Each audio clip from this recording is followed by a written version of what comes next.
सुशील कुमार, आप देख रहे हैं प्रवासी एक्सप्रेस।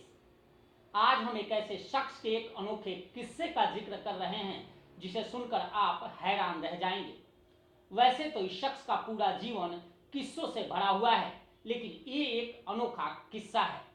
दरअसल हम बात कर रहे हैं उस शख्स के बारे में जो अपने जीवन में कई बार तो सांसद रहा, लेकिन कभी लाल बत्ती नहीं ली और बना तो आखिरकार प्रधानमंत्री बना। जी हां, हम बात कर रहे हैं बलिया के बाबू साहब चंद्रशेखर, जिन्होंने अपने जीवन में कई बार मंत्री पद ठुकराया और आखिरकार प्रधानमंत्री बना। इस शख्स की तस्वीर आप लगातार देखते होंगे। इस शख्स की प्रत्येक तस्वीर में दाढ़ी दिखती होगी। आखिर क्या है इस दाढ़ी का रहस्य?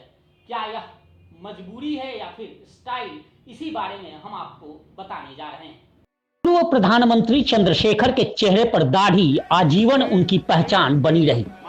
अपने सफर का एक किस्सा वह खुद बताते थे। जब वह एक ट्रेन में थे और उनके सामने की सीट पर एक छोटा बच्चा अपने परिवार के साथ बैठा था। वह बच्चा पूरे सफर के दौरान उन्हें दाढ़ी वाले बाबा ही कहता रहा। जब वह लखनऊ में अपने सफर का यह किस्सा सुना रहे थे, तभी उनसे एक सवाल हो गया था कि जो दाढ़ी उनकी पहचान बन चुकी है, उसको रखने का ख्याल उन्हें कैसे आया था। क्या दाढ़ी समाजवादी पहचान का कोई साइन बोर्ड है? वह जोर से हंसे थे और बोले थे जो दाढ़ी अब उनकी पहचान बन चुकी है, वह उन्होंने शौक की नहीं बल्कि मजबूरी की वजह से रखी है। यह उस वक्त की बात है जब वह राजनीति का स्थापित चेहरा नहीं हुआ करते थे। बस नेतागिरी का जुनून था, लेकिन जेब अक्सर खाली ही रहा करती थी। पूर्व प्रधानमंत्री चंद्रशेखर उस सवाल के जवाब में उन्होंने कहा कि किस तरह से ये बात उस वक्त की थी जब वो एक दोस्त के काम के लिए जयपुर गए हुए थे और जयपुर में एक होटल में ठहरे हुए थे। उस वक्त जयपुर में उस होटल का किराया 2 रुपये था।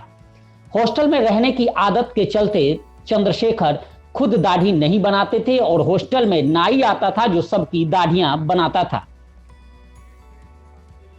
होटल में जब वो ठहरे तो अगली सुबह उनके सामने मुसीबत आई दाढ़ी बनाने की।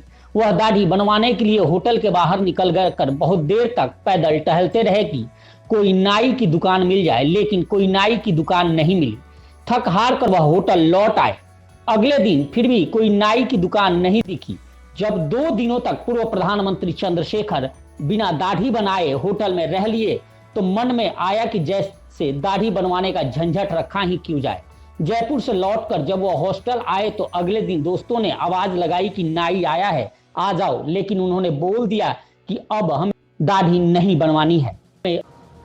इस तरह से पूर्व प्रधानमंत्री चंद्रशेखर के दाढ़ी रखने का सिलसिला शुरू हुआ और आजीवन बरकरार रहा। यहां तक कि प्रधानमंत्री बनने के बाद भी चंद्रशेखर उसी लुक में नजर आए और सदैव अपने चेहरे पर दाढ़ी बनाए रखे।